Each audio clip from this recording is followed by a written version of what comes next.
Hi, this is the Committee on BEN. I'm Sandra Daly-Sharif. I'm pleased to welcome our next guest, Eric Alterman and Chris Atamian. Eric is a columnist for The Nation. He has written 10 books and won the Stephen Crane Literary Award. Chris is a journalist and translator. He recently received an Ellis Island Foundation Prize for his work.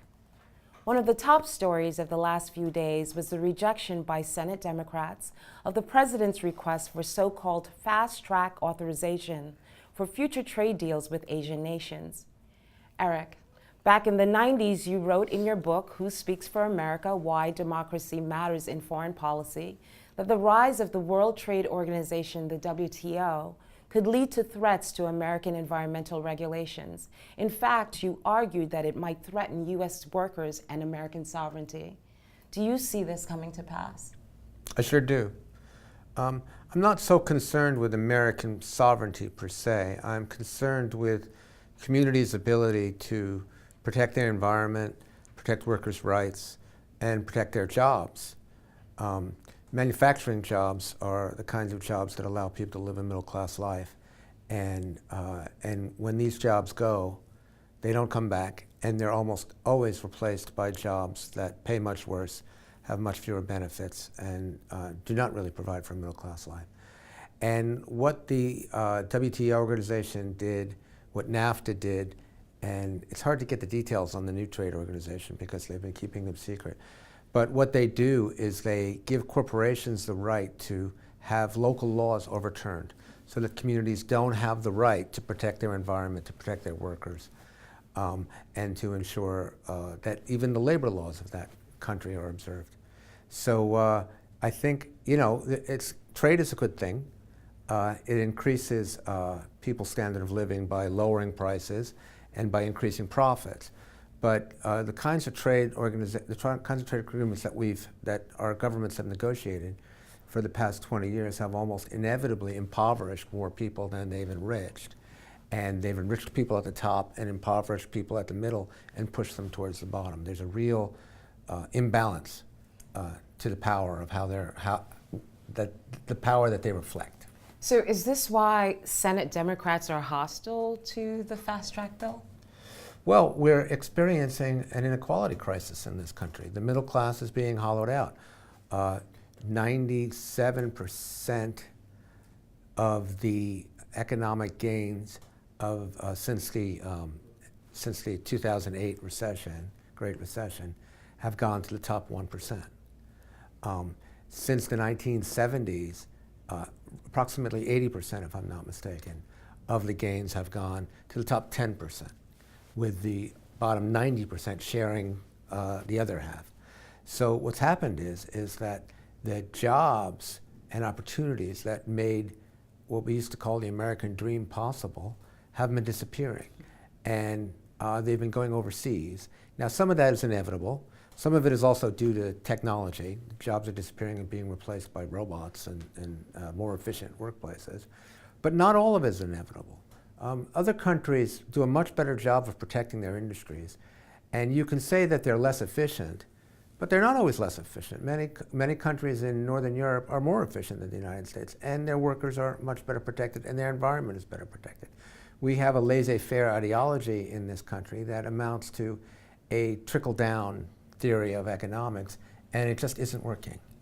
Well, is there a certain irony here in that the Democrats in the Senate are insisting upon senatorial powers on foreign policy, even as they mock Senate Republicans for saying that the president's planned deal with Iran is unconstitutional since it was not approved by the Senate? No, this is not about foreign policy. If it were just about foreign policy, you wouldn't have communities and workers' organizations up in arms. This is about the legality and ability of communities to legislate environmental protection and labor protection for the people who live in those communities. It's nothing like Iran. Iran is a straightforward foreign policy question. This is about us losing the ability to protect our domestic policy by virtue of this foreign policy. I mean, I couldn't agree with Eric more. And the other thing I'd like to add also is that, you've seen, I was going to say a slow erosion, but it actually hasn't been all that slow, really an evisceration of trade unions in this country. And when you combine the fact that whether you're on the right or the left, an objective view of sort of economic development and what happened in the rise of the middle class in America, a lot of it was due to the protections that were afforded, especially in the auto industry and a lot of the industries that immigrant families from all over the world worked in for a very long time. That's all those advantages, all those protections are gone. And if you combine that with what Eric's talking about, which I couldn't agree more, I don't know what else I would add to what he said, you really have a situation where people are completely disempowered. And combined, I think, with a lot of technology and a lot of sort of effects of what people are able to actually concentrate on in their daily lives, because they're scrambling now with 2 or 3 jobs, which was never the case before, of people also not being able to protest what's happening to them. So that they're basically, as I say, sort of helpless. Even when they're, in certain cases, well-educated and have done all the quote-unquote right things, they find themselves in these situations where the government now is trying to pass sort of these backdoor, because they know that people would be upset if they knew exactly what was happening and could fight it these backdoors. It's a good point. You see, what these trade agreements, quote-unquote trade, they're really capital agreements, but what these agreements allow companies to do is to blackmail their workers, to shake them down and say, if you don't give back protections you've won, raises you've won, environmental protections you've won, we're going to take your job away and move it to China or South Korea or Indonesia or India. And they don't have to move it. They can just demand concessions on the part of labor. The fact that they are able to move it so easily because there's no kind of controls involved, it gives them 100% of the power, because the production facilities can move and the people cannot.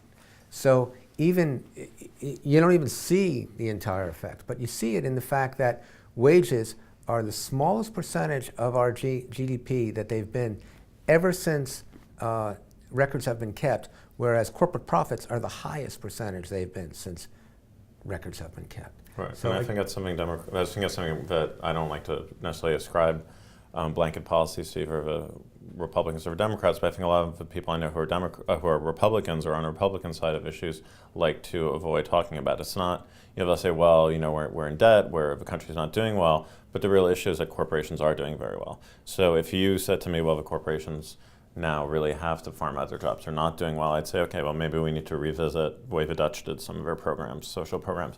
But that's not the case. They're making, gazillions in profits. A lot of the investment banks, the corporations are paying their top executives obscene amounts of money. I mean, you don't need $200 million a year. 20 is fine. 2 is fine. You know what I mean? It's like, it's getting to, and the people that are even within those same companies, as Eric said, are being shaken down both on salary and on rights, and it's just wrong, and everyone knows it's wrong. And I think it's to everyone's detriment in the long term, including the people at the top, because you still need people to work for you. You need people to produce. You need people to we teach also your children need people who can buy. Yeah, well, exactly. Who's going to buy your products if they can't afford it, right? When the U.S. has had the most income inequality in recent decades, as in the 1950s, we were less reliant on foreign trade. Is that not so? Is there some relationship between foreign trade and income equality? Well, the world has changed a lot since the 1950s. And the 1950s was a reflection of the fact that the rest of the world was pretty much devastated by World War II, and the United States was not.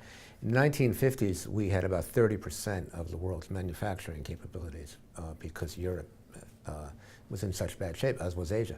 Now, those countries all rebuilt, not all of them, but the ones that were devastated have all rebuilt, and they rebuilt more efficiently than we did, because they were building new stuff and we were using old stuff. And plus their workers are paid a lot less, and they have many fewer labor protections in the cases of the countries that have gotten the manufacturing jobs. So we can't compete with them. We can't lower our standards enough to compete with them. We have to raise their standards.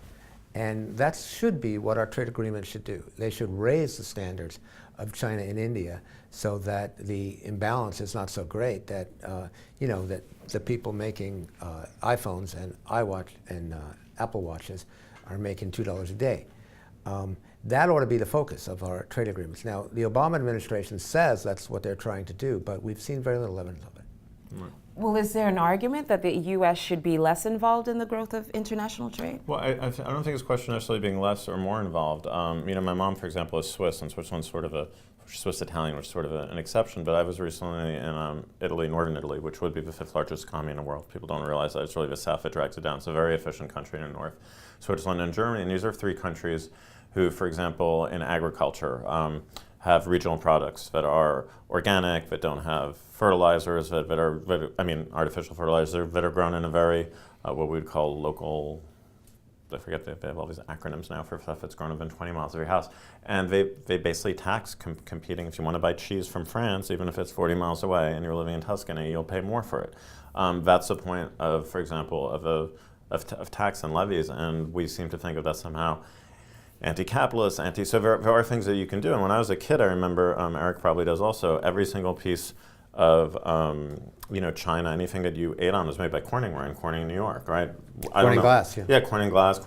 I'm happy to have read that recently there are, like Starbucks, for example, which is not necessarily my favorite company, is making all their cups in America. Now, there are ways of building industry and protecting it. And also, as Eric was talking about, yes, Chinese and Indian workers make less, but that's also going to change at some point. As people rise up in those countries, they also want to get paid more. So there's a way of being intelligent about things, using a combination, I'm not an economist, but a combination of economic and trade levers and protecting your workers and saying, no, we're not going to pay people less than that, and let the rest of the world come up to our standards. The real problem with these agreements is that they're written by the corporations themselves. Yes. That the people who write them either did work for the corporations or will work for the corporations and are looking forward to that day.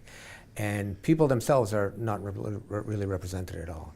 There's a little bit of labor representation and a little bit of environmental representation, but by and large, it's the people who pay for the agreements that get what they want. So because, as you say, our labor unions have been decimated, there's barely not even 7% of Americans now work for private, now are part of private labor unions, compared to over 30% in the 1950s when you were described earlier. It's just everything about these agreements reflects the imbalance between corporate power and people power. And Obama might agree with a lot of what I'm saying, and then he would say, well, this is the best we can do. Right. And what is your alternative? And that's the problem. Because things have been so skewed for so long, it's hard to find an alternative, and a lot of work needs to be done in that area. But also, I think one of the great things about America, not to sound like a jingoist, is that we are a country of law and a country that has a constitution, and I think everyone's responsible for this to a certain extent, like down to the person in the street that doesn't protest, down to people in law schools. I was reading an Elizabeth Warren position paper on this, and you have these hundreds of thousands of kids going from law school, and maybe 2 of them now go work for a Southern Poverty initiative, or maybe, they all want to work on Wall Street as if making $200,000 a year is going to make them happy. Everyone knows it doesn't. And it would be nice if some of those people actually went and fought for things that made this country right and fought for labor unions. You don't want a bunch of, I was told I could say, lawyer/whores representing both sides of these trade agreements who are going to be making money with the corporations. There's a place for Americans to take a step back and say, people who study law need to fight this. People who go into business need to be more equitable. People who are on the Hill need to start taking, the sort of interests of the American people to heart again. Otherwise, we're sort of sunk. There's nothing you can do if people don't have a sort of awakening. Maybe that's a little bit 60s of me. But. Well, thank you. Chris Atamian. Thank you, Eric Alterman. Well, I think that's all the time we have today. I'm Sandra Daly Sharif. Thank you for watching BEN Network, where jobs come first.